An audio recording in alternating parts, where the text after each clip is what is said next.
So, today we're talking about daily routines, but not in a boring way. Because when people hear daily routine, they think about waking up, working, sleeping, and that's it. But daily routines are actually the small details we repeat every single day without thinking. For a long time, I didn't even realize I had a routine. I thought my days were random. But when I started paying attention, I saw that I was doing the same things every morning, every afternoon, every night. My day usually starts with my alarm, and honestly, the first few minutes after I wake up are the hardest. Sometimes I want to stay in bed and do nothing. I used to grab my phone immediately and scroll, and that one habit changed my whole morning mood in a bad way. Now I try to do something different. I still don't do it perfectly, but I try. I wake up, sit on the bed, and just stay quiet for a minute. No phone, no music, no noise. Just me waking up. Yeah, I feel that a lot. The first minutes of the day really decide how the rest of the day will feel. For me, mornings were always chaotic.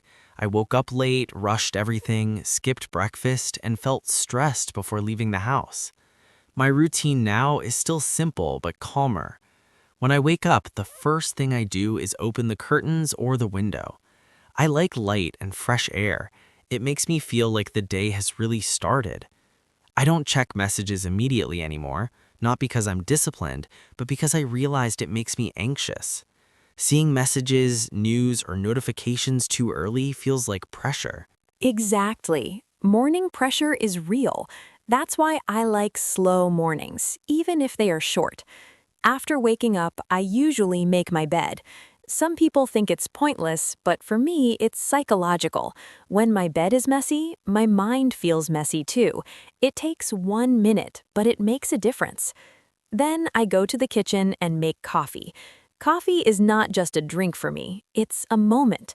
While the coffee is brewing, I look outside, I think about my day, or sometimes I think about nothing. That moment feels like a small pause before life starts moving fast.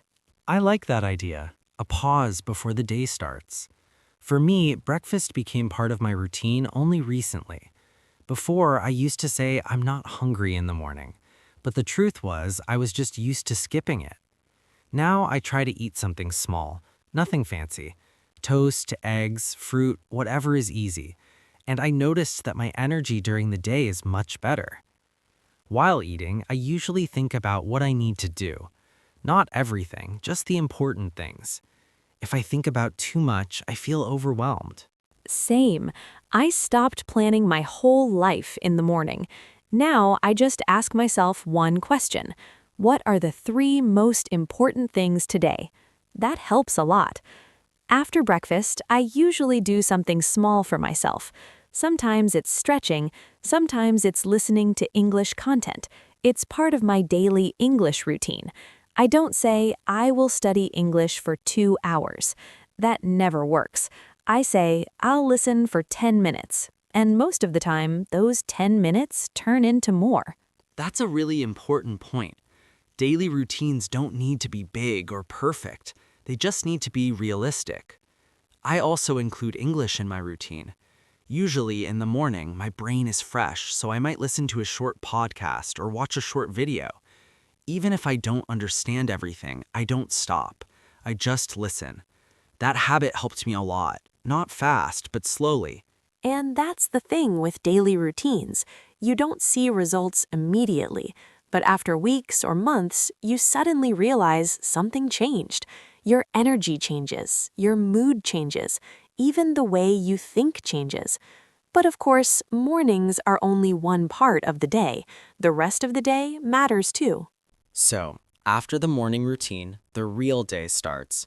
For me, the middle of the day is usually the most challenging part. That's when responsibilities, work, and distractions all come together.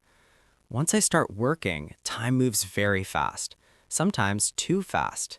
I sit down, start one task, and suddenly it's already noon. I try to focus, but it's not always easy. One thing I had to learn is taking short breaks. Before, I thought breaks were a waste of time. Now I see them as part of my daily routine. Even standing up, stretching, or walking for 2 minutes helps my brain reset. I agree. I used to feel guilty when I took breaks, like I was being lazy. But actually, working nonstop made me more tired and less productive. During the day, I try to listen to my energy. In the morning, I'm usually more focused. In the afternoon, my energy drops. That's when I make more mistakes and feel less patient. Instead of fighting it, I try to adjust my routine. I do easier tasks in the afternoon, things that don't need too much thinking. Yes, afternoons are dangerous. That's when scrolling starts. Just 5 minutes on the phone can turn into 30. I realize that my phone is a big part of my daily routine, even when I don't want it to be. So I started creating small rules for myself. Nothing extreme. For example, I don't touch my phone while working on something important. It doesn't always work, but when it does, I feel much better. Same here. I noticed when I check my phone too much, my mind feels noisy. It's like having too many tabs open in your head.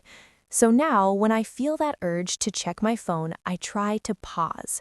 Sometimes I just take a deep breath. Sometimes I drink water.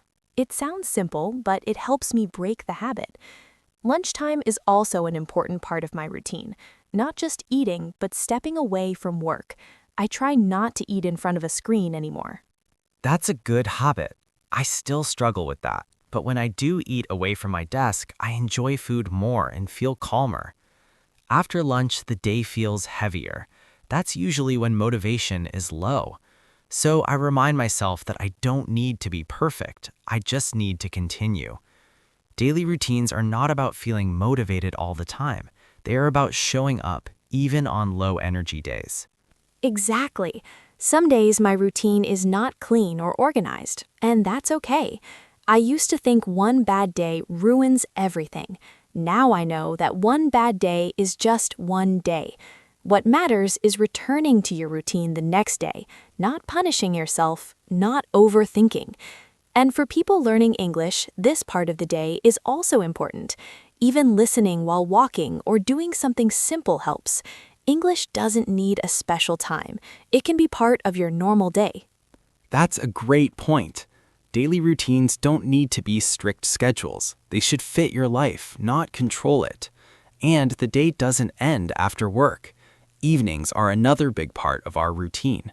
So let's talk about evenings, because for me, evenings decide how the next day will feel. If my evening is stressful or messy, my next morning is usually the same. After work, the first thing I feel is tiredness. Not just physical tiredness, but mental tiredness. My brain feels full. In the past, I tried to be productive in the evening too. I wanted to do everything, and that made me feel even more exhausted. Now, my evening routine is about slowing down. I remind myself that it's okay to stop. I relate to that a lot. Evenings used to be my second work day. I thought if I didn't do something useful, I was wasting time. But I realized that rest is also useful. Rest is part of a healthy routine. When I finish work, I try to create a small transition, something that tells my brain, work is over now. Sometimes it's a short walk. Sometimes it's changing clothes. Small actions, but they help me switch modes. That transition is very important. For me, cooking helps.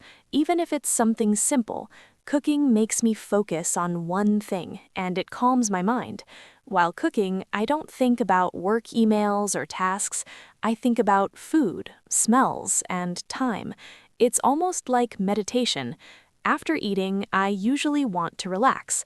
This is the most dangerous time for screen overuse.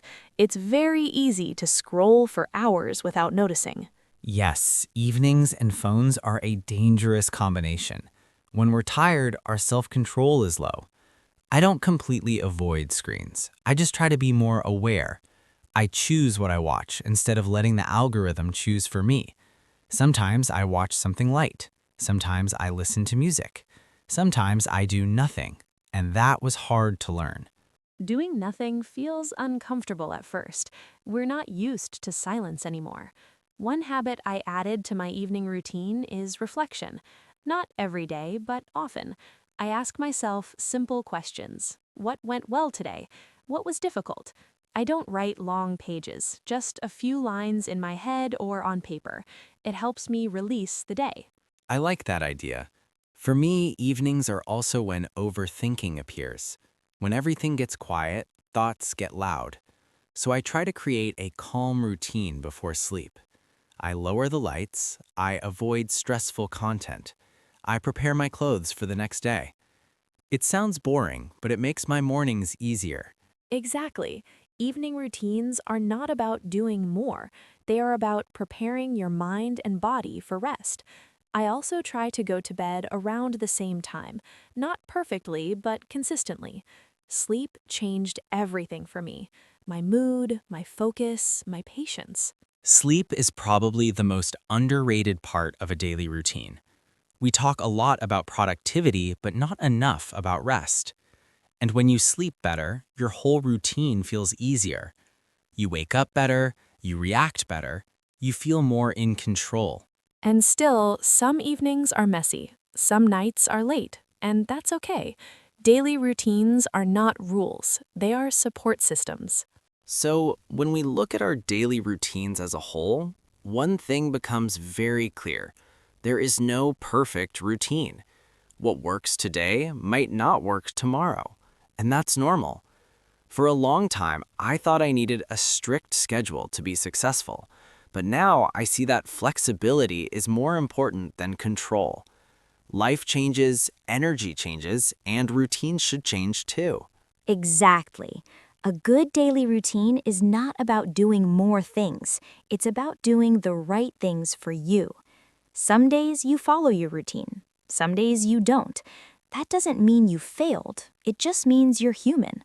What really matters is coming back, not giving up because of one bad day. And for people listening who are learning English, daily routines can be very powerful. You don't need long study sessions. You don't need motivation every day. If English becomes a small part of your normal life, listening while walking, watching short videos, thinking in English for a few minutes, progress will come naturally. Yes, big changes don't come from big actions. They come from small daily habits. So don't wait for the perfect routine. Just start with one small thing today, and tomorrow, do it again. That's how real routines are built. Slowly, quietly, daily.